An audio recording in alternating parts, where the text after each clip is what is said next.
How you guys doing today? It's Anthony Ganji. Welcome to another episode of Tier Talk. Hey guys, quickly, I'm going to discuss maturity. Maturity in corrections, the silent force that shapes a facility. This was actually recommended to me by Christina, who follows my channel, who left a comment related to this. So I'll quickly like to read off to you what I've written, and hopefully this resonates with you because maturity is key to your survival in corrections. So if you're stepping into the world of corrections, especially at a younger age, you'll quickly realize that maturity isn't just a personal quality. It's a foundation for everything. It's what separates a respected officer from a walking target. It determines whether you command authority or invite chaos. And here's the truth. In this profession, people are getting promoted earlier, sometimes before they've had the time to fully develop the maturity that this job demands. That's not a knock on anyone. It's just the reality of today. And the question is, are you ready? Maturity isn't about your age or how long you've been on the job.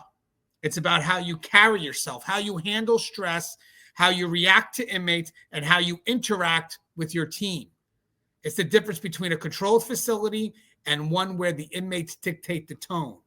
So let's break this down and talk about how maturity, or lack of it, impacts every corner of the correctional facility. So the first part we got is authority and command presence. Got a great quote here. It says, immaturity seeks control through force. Maturity earns respect through presence. So have you ever walked into a room and felt the energy shift? That's what happens when a mature officer enters a unit. They don't have to yell, puff out their chest, or act tough. Authority radiates from their presence. So with authority, you walk in and inmates recognize you as a figure of authority without you needing to raise your voice. You enforce rules consistently and calmly, preventing unnecessary confrontations, and your professionalism earns you respect. Without maturity, inmates test you because they sense insecurity. You either try too hard to be liked or overcompensate with aggression, both of which make you a target. And you become inconsistent, making it easy for inmates to manipulate you. In this environment, maturity helps you detach your emotions from your authority. If your control is based on emotions, it's unreliable. If it's based on professionalism, it's unshakable. So ask yourself, do I command respect through my presence, or do I constantly have to demand it? Number two, emotional control in high stress situations. I got a great quote here. Immaturity reacts, maturity responds. The difference is control. So corrections is an emotional battlefield. The things you'll hear and experience can push your buttons. The question is, who's in control, you or them? So with maturity, you stay composed, preventing situations from escalating. You recognize manipulation and refuse to let emotions dictate your response, and your body language and tone de-escalate conflict before they start. Without maturity, well, you take insults personally, handing power over to the inmates. You react emotionally, turning minor issues into major conflicts, and stress clouds your judgment, leading to poor decisions. The moment an inmate controls your emotions, you lost control of the situation. They now own you. So you got to ask yourself, when things get heated, do I control my emotions, or do my emotions control me? Number three, consistent rule enforcement. The quote I got here, a rule not enforced is a rule erased. Inmates don't respect officers who enforce rules based on their mood. If you're strict one day and relaxed the next, you're sending one message: test me enough and I might bend. With maturity, you enforce all rules fairly, without bias. Both staff and inmates respect you for your consistency, and everyone knows where the lines are drawn. Without maturity, you play favorites or enforce rules based on how you feel. You create resentment, confusion, and pushback, and inmates test you, waiting for you to slip. Every inconsistency is an opportunity for manipulation.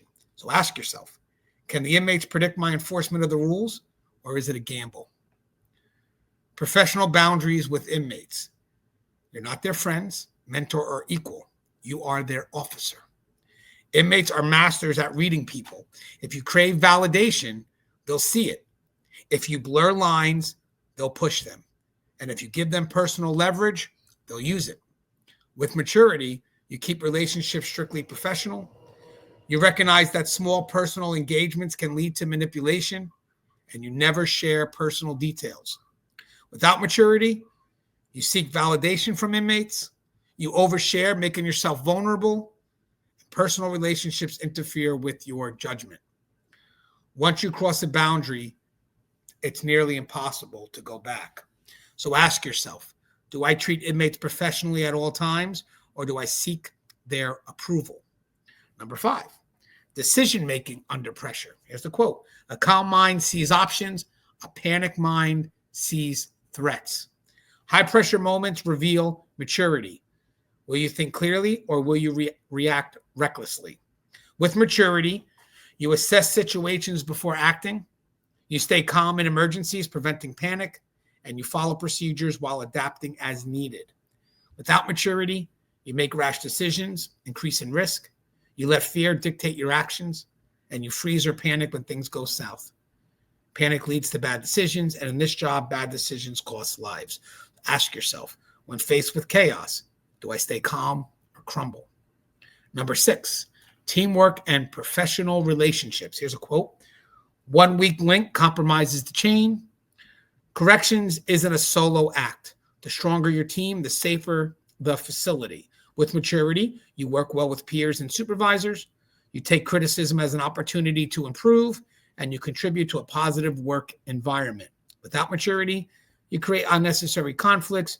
You refuse to learn from mistakes, and you weaken morale with negativity. A dysfunctional team is a dangerous team. So ask yourself, am I strengthening my team or weakening it?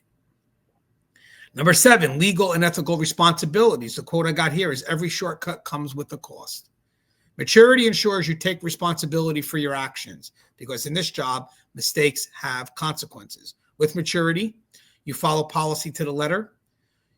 You document incidents accurately and honestly, and you uphold the highest ethical standards. Without maturity, you take shortcuts that compromise safety. You fail to document incidents properly, and you make unethical choices that can ruin your career. One bad decision can cost you everything. So ask yourself, am I willing to put my career at risk for a shortcut? And number 8, facility security and safety.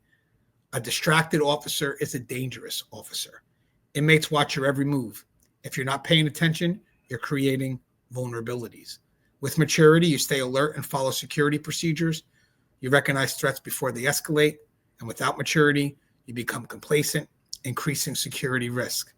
So ask yourself, am I as alert today as I was on my first day? And there's a final note, a final thought. Maturity is a requirement, not a choice. Maturity isn't just about how you feel. It's about how you function in a correctional setting.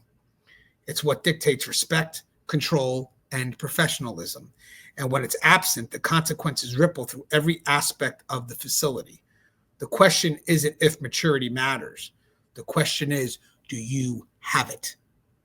As always, guys, the show is Tear Talk. If you haven't, please subscribe, interact, engage, comment, hit that bell. Bell will notify you every time I post a video. As always, guys, stay safe.